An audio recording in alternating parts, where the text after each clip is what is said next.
G'day Aussie families, Jeremy Harper here. Today we're going to talk about an example around Christmas holidays around the corner, summer holidays, the decisions you make around where you holiday and what your budget is and the impact that's going to have on your family budget, not just today, but over the next 12 months. So we're going to put together a little bit of an example. One is we have an example for three different options. Option where we have $30,000 savings that we can utilize towards a holiday or save into the future.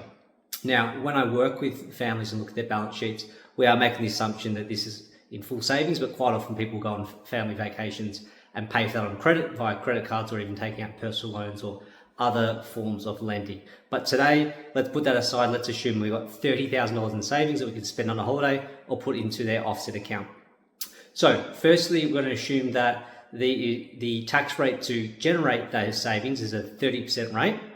And then the offset account that we can utilize the residual savings is going to have a 5.5% interest rate that we'll get to in a second. So option one, we will be traveling to New South Wales as a family. We would be fueling the car, staying locally, buying some food in some restaurants at the supermarket, plus some activities for the kids. We've budgeted that we would be spending $5,000 for that holiday.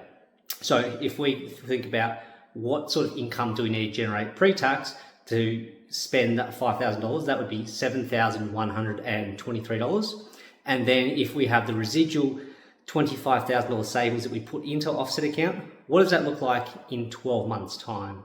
And that means that if we were to keep those funds and not spend them on option one's holiday, the $25,000, we'd be saving $1,375, which is post-tax or net of tax savings. So you reduce your interest expense.